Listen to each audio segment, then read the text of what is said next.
Hello everyone, moving forward to the third part of our chapter, components of food, in which we are going to discuss about the next components of food, and which is a very important part of our diet, that is roughage and water. Now, what is roughage? The nutrients which we have seen above already in the earlier slides were the essential nutrients which we needed. But in addition to the above nutrients, roughage or dietary fibers is also an essential part of our healthy diet. The main function of roughage is to add bulk to the daily diet. We cannot digest roughage directly, so it add bulk to the feces. Feces is the excretory matter that's been removed out from our body, so this aids in digestion, proper digestion process, and even healthy functioning of the bowel system. Roughage is mainly provided by plant products in our diet, and fruits are one of the common source of roughage. Even green leafy vegetables, apples, pears and grapes, all these are good sources of roughage. Whole grains are also a common source of roughage, so it is a very important part of our diet. Now, even you might have heard about importance of water in our diet. We cannot imagine living without water even for a day.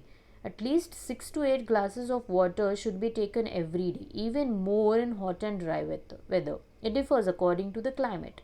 Fluid intake in the form of water based drink is also essential for good health. That means you can have juices and all. Some amount of water is also obtained from fruits and vegetables. Okay, even if you consume it directly without making juice of it.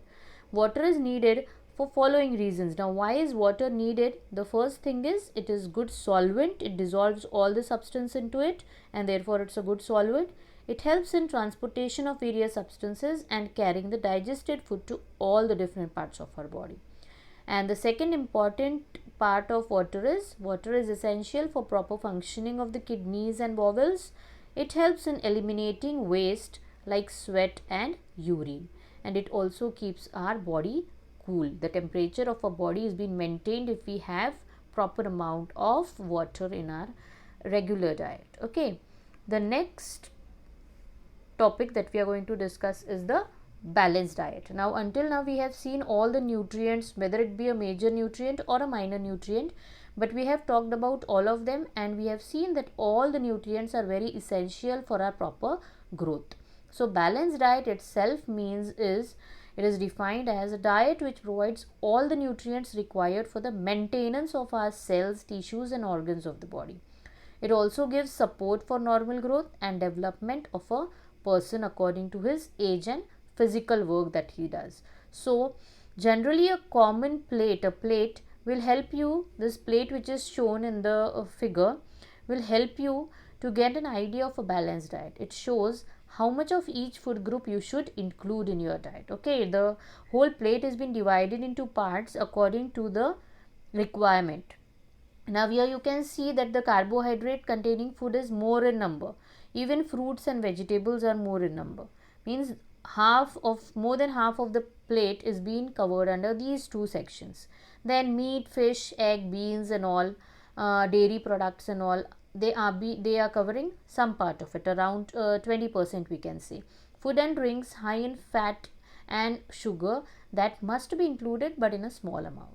And milk and dairy foods is around 20 to 25% in our diet. So this plate shows us a balanced diet, and you all know that different person may have different need of food. A child in his growing years need more amount of proteins and carbohydrates. Why? Because he is growing up. He need to grow well and even build his or her body and get energy for various life processes. A sportsman who does a lot of physical work need more amount of carbohydrates because it is an energy giving food. So to sum up, a balanced diet must contain carbohydrates, proteins, fats, vitamins, minerals, salts and fibers in right proportion. So a plate which consists of all these food substances in a proper amount is known as a balanced diet. Now the next topic is of food and health. Now, of course, as we are saying, food is important for our body. It helps in growth. So if we do not have proper amount of food, it is of course going to affect our health. And in this particular section we are going to talk about the food and its impact on our health. Now, when we do not have a balanced diet, our body gets deficient of some other nutrient, and we fall ill due to malnutrition. Now, what is malnutrition? It is a condition that occurs when a person's body does not get enough nutrients. Okay, it does not get enough nutrients which are needed, and therefore our government has started a midday meal scheme in government schools or in aided schools in India, which serves freshly cooked meal to over millions of school children. The meals are served comply with the nutritional norms which are being given by the government of India, and the aim behind this is to eradicate the malnutrition among children in India, because some part of India where the children do not get proper supply of food or education, they are being given with all these necessary things by the government. Okay, so the lack of nutrient in our food may lead to a deficiency disease, and in this particular slide you can see that some of these diseases are discussed. So we are going to talk about kwashiorkor and marasmus. These are the two deficiency diseases that have been caused due to deficiency of a certain nutrient. So first we'll see about kwashiorkor.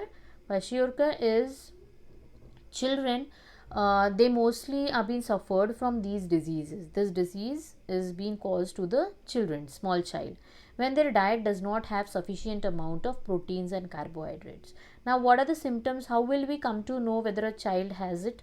So the symptoms which are visible is the abdomen swells, swollen abdomen can be seen. The legs become very lean and thin.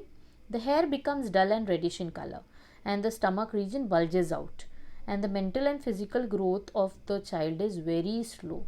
So this can be seen in the picture where you can see the belly has come out, the belly of the child has come out, so that shows you or gives you a sign of having a child this particular disease known as kwashiorkor.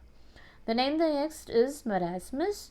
Here this disease also occurs in children who are just 1 year old or less than that. It is caused due to deficiency of proteins, fats and carbohydrates. The child suffering from this disease becomes very thin and underweight. Now you can see the first child shown in the picture, is very thin, and his skin has become dry and loose. He is underweight. The skin becomes dry, loose and develops folds into it. The childs often get irritable because of this, and though needed in very small amount, vitamins and minerals are very necessary and very important for our health, as we all know. So these deficiency in our body can lead to many serious diseases, which we are going to talk about in our slide. Now here you can see some of the vitamins and minerals are being given, and the deficiency diseases caused due to it, and what kind of symptoms you could see if you are deficient of that particular vitamin. So the first vitamin is vitamin A. The deficiency disease caused due to it is loss of vision or night blindness, we can call it as, and the symptoms are you will not be able to see in dim light if you have a deficiency of vitamin A. Then the next is B complex. We will commonly talk about the vitamin B, where the disease caused is beriberi. Here the muscles become very weak, and even some of the people can have nervous disorders due to it. Then the next vitamin is vitamin C. The deficiency disease caused due to it is scurvy. Now the symptoms of scurvy is bleeding of gums, the teeth fall out, pains in the joints, wounds what have been caused due to some accident, some minor accident, they do not heal properly, and bleeding gum is a common symptom that can be seen if there is a deficiency of vitamin C in the diet. And then lastly we will talk about vitamin D, which causes rickets. Now what is rickets? It is a deficiency disease in which the bones become soft, which we are going to discuss in our further slide, but just an idea, it becomes soft and deformed, and it becomes bow shape, like the legs they form a bow shape. They will not stand erect, the legs will not stand erect. We will see the diagram that's been given in the next slide. So rickets and osteomalacia. Now you can see the slide shows you two pictures. The first one, the person has a normal legs and he can stand erect, and in the second picture he has rickets and therefore it's been folded. In children, prior to fusion, vitamin D deficiency results in getting retardation. and which expansion of growth plate, which is known as rickets. Here the bones become soft and deformed, the legs become bow shaped, and the chest become pigeon shaped, and there is bending of the spine. He cannot stand erect. Okay, and the next is osteomalacia. Osteomalacia is adult rickets, where adult are being infected with the deficiency and they cause osteomalacia. So rickets is caused in children and osteomalacia is caused in adults, but both the diseases are being caused due to deficiency of vitamin D. Some of the next coming deficiency diseases we will discuss in our last part of the chapter.